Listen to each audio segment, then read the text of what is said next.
ಕಳೆದ ತಿಂಗಳು ಜೂನ್ 17ನೇ ತಾರೀಕು ಬೆಳಗ್ಗೆ 9:10 ಸುಮಾರಿಗೆ ಬೈರಸಂದ್ರದಿಂದ ದೊಮ್ಮಸಂದ್ರಗೆ ಹೊರಟಿದ್ದಂತಹ ಯುವತಿ ಒಬ್ಬಳಿಗೆ ಬೈಕ್ ಟ್ಯಾಕ್ಸಿಯ ಏನು ಚಾಲಕನಿದ್ದಾನೆ ಅವನ ನಿರ್ಲಕ್ಷ್ಯದಿಂದ ಸದ್ಯ ಈಗ ಆಸ್ಪತ್ರೆಯಲ್ಲಿ ಆಕೆ ಚಿಕಿತ್ಸೆಯನ್ನು ಪಡ್ಕೊಳ್ತಾ ಇರುವಂಥದ್ದು.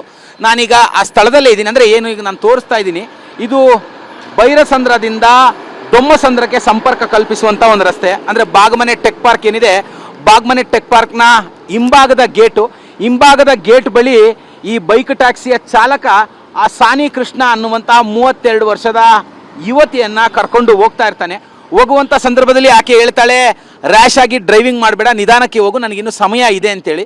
ಆ ಸಂದರ್ಭದಲ್ಲಿ ಆತ ಬೈಕ್ ಟ್ಯಾಕ್ಸಿ ಹುಡುಗ ನನಗೆ ಗೊತ್ತಿದೆ ಹೇಗೆ ನಾನು ಬೈಕ್ ಟ್ಯಾಕ್ಸಿಯನ್ನು ಚಲಾಯಿಸಬೇಕು ಅಂತೇಳಿ ಆಕೆಗೆ ಜೋರನ್ನು ಕೂಡ ಮಾಡಿದ್ದಾನೆ. ಜೋರು ಮಾಡಿಕೊಂಡು ಇಲ್ಲಿ ನಾನೇನೀಗ ದೃಶ್ಯ ತೋರಿಸ್ತಾ ಇದ್ದೀನಿ. ಈ ಒಂದು ದೃಶ್ಯದಲ್ಲಿ ಈ ಒಂದು ಸ್ಥಳ ಏನಿದೆ, ಈ ಒಂದು ಸ್ಥಳದಲ್ಲಿ ಟ್ರ್ಯಾಕ್ಟರ್ ಹೋಗ್ತಾ ಇರುತ್ತೆ. ಟ್ರ್ಯಾಕ್ಟರ್ನ ಓವರ್ಟೇಕ್ ಮಾಡಲಿಕ್ಕೆ ಆ ಒಂದು ಬೈಕ್ ಟ್ಯಾಕ್ಸಿಯ ಹುಡುಗ ಏನಿದ್ದಾನೆ, ಬೈಕ್ ಟ್ಯಾಕ್ಸಿಯ ಹುಡುಗ ಮುಂದಾಗ್ತಾನೆ. ಆ ಸಂದರ್ಭದಲ್ಲಿ ಎದುರಿನಿಂದ ವಾಹನಗಳು ಬಂದಿದೆ. ವಾಹನ ಬಂದಂತಹ ಹಿನ್ನೆಲೆಯಲ್ಲಿ ಆ ಒಂದು ಬೈಕ್ ಟ್ಯಾಕ್ಸಿ ಸ್ಕಿಡ್ ಆಗಿ ಈ ಒಂದು ಸ್ಥಳದಲ್ಲಿ ನಾನು ತೋರಿಸ್ತಾ ಇದ್ದೀನಿ. ಈ ಒಂದು ಸ್ಥಳದಲ್ಲಿ ಬೈಕ್ ಟ್ಯಾಕ್ಸಿ ಸ್ಕಿಡ್ ಆಗಿ ಕೆಳಗೆ ಬಿದ್ದಿದೆ.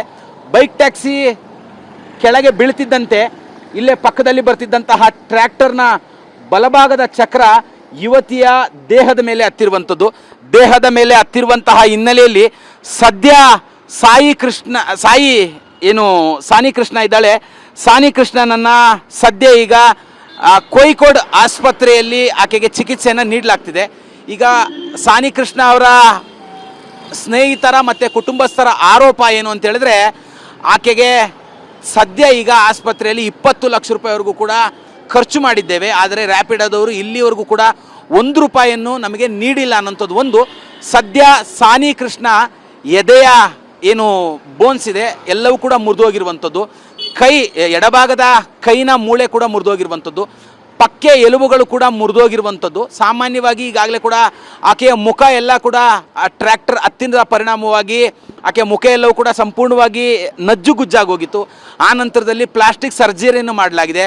ಪ್ಲಾಸ್ಟಿಕ್ ಸರ್ಜರಿಯನ್ನು ಮಾಡಿ ಸದ್ಯ ಈಗ ಆಕೆ ತಮ್ಮ ಹುಟ್ಟೂರಾದಂತಹ ಕೋಯಿಕೋಡ್ನ ಒಂದು ಖಾಸಗಿ ಆಸ್ಪತ್ರೆಯಲ್ಲಿ ಚಿಕಿತ್ಸೆಯನ್ನು ಪಡ್ಕೊಳ್ತಿದ್ದಾರೆ. ಈ ಒಂದು ವಿಚಾರಕ್ಕೆ ಸಂಬಂಧಪಟ್ಟಂತೆ ಪೊಲೀಸ್ ಸ್ಟೇಷನಲ್ಲಿ, ಅಂದರೆ ಸ್ಥಳೀಯ ಪೊಲೀಸ್ ಸ್ಟೇಷನಲ್ಲಿ FIR ಕೂಡ ದಾಖಲಾಗಿರುವಂಥದ್ದು.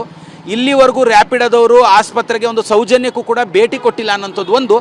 ಎರಡನೇದಾಗಿ ಆಸ್ಪತ್ರೆಯವರು ಅಂದರೆ ಕುಟುಂಬಸ್ಥರು ರ್ಯಾಪಿಡೋ ಕಂಪನಿಯನ್ನು ಇಲ್ಲಿವರೆಗೂ ಸಂಪರ್ಕಿಸಲಿಕ್ಕೆ ಟ್ರೈ ಮಾಡಿದಂಥ ಸಂದರ್ಭದಲ್ಲಿ 1 ಲಕ್ಷ ರೂಪಾಯಿಯನ್ನು ಕೊಡ್ತೀವಿ, ಅದನ್ನು ತೆಗೆದುಕೊಳ್ಳಿ, ಮುಂದೆ ನೋಡೋಣ ಅಂತ ಹೇಳಿದ್ರಂತೆ. ಅದೇ ಕುಟುಂಬಸ್ಥರು ಆ ಹಣವನ್ನು ಇಲ್ಲಿವರೆಗೂ ಕೂಡ ತೆಗೆದುಕೊಂಡಿಲ್ಲ. ಕಾರಣ ಏನಂತ ಹೇಳಿದ್ರೆ, ಈಗಾಗಲೇ ಸಾನಿ ಕೃಷ್ಣ ಆಸ್ಪತ್ರೆ ಚಿಕಿತ್ಸೆಯ ಬಿಲ್ಲು 20 ಲಕ್ಷ ರೂಪಾಯಿ ಆಗಿರುವಂಥದ್ದು. 20 ಲಕ್ಷ ರೂಪಾಯಿ ಆಗಿರುವಂಥ ಸಂದರ್ಭದಲ್ಲಿ 1 ಲಕ್ಷ ರೂಪಾಯಿನ ತೆಗೆದುಕೊಳ್ಳುವಂಥದ್ದು ಎಷ್ಟು ಮಟ್ಟಿಗೆ ಸರಿ ಅಂತೇಳಿ ಈ ವಿಚಾರಕ್ಕೆ ಸಂಬಂಧಪಟ್ಟಂತೆ ಈಗಾಗಲೇ ಕೂಡ ಸಾನಿ ಕೃಷ್ಣ ಅವರ ಸ್ನೇಹಿತ ಅಚ್ಯುತ್ ಮಹಾಜನ್ ಅವರು ನರೇಂದ್ರ ಮೋದಿ ಅವರ ಕಚೇರಿ ಇರ್ಬೋದು, ಕರ್ನಾಟಕ CM ಅವರ ಕಚೇರಿಗೂ ಕೂಡ ಈ ವಿಚಾರಕ್ಕೆ ಸಂಬಂಧಪಟ್ಟಂತೆ ಮೇಲ್ ಮೂಲಕವಾಗಿ ದೂರನ್ನ ಕೊಟ್ಟಿರುವಂಥದ್ದು. ಸದ್ಯ ಪೊಲೀಸರು ತನಿಖೆಯನ್ನು ಮಾಡ್ತಾ ಇದ್ದೀವಿ ಅಂತ ಹೇಳ್ತಿದ್ದಾರಂತೆ. ಅಂದರೆ ಇಲ್ಲಿಯವರೆಗೂ ಕೂಡ ಸಾನಿ ಕೃಷ್ಣ ಅವರು ಆಸ್ಪತ್ರೆಯಲ್ಲಿ ಚಿಕಿತ್ಸೆಯನ್ನು ಪಡ್ಕೊಳ್ತಿದ್ದಾರೆ. ಅಂದರೆ ರ್ಯಾಪಿಡೋ ಬೈಕ್ ಟ್ಯಾಕ್ಸಿಯ ಚಾಲಕನೇನಿದ್ದಾನೆ ಅವನ ನಿರ್ಲಕ್ಷ್ಯದಿಂದಲೇ ಈ ಥರದ್ದೊಂದು ಆಗಿರುವಂಥದ್ದು ಅನ್ನುವಂಥ ಆರೋಪವನ್ನು ಸಾನಿ ಕೃಷ್ಣ ಕುಟುಂಬಸ್ಥರು ಮತ್ತು ಆತನ ಸ್ನೇಹಿತರು ಕೂಡ ಮಾಡ್ತಾ ಇರುವಂಥದ್ದು. ಕ್ಯಾಮ್ರಾ ಪರ್ಸನ್ ಉಲ್ಲಾಸ್ ಜೊತೆ ಕಿರಣ್ ಸೂರ್ಯ, TV9 ಬೆಂಗಳೂರು.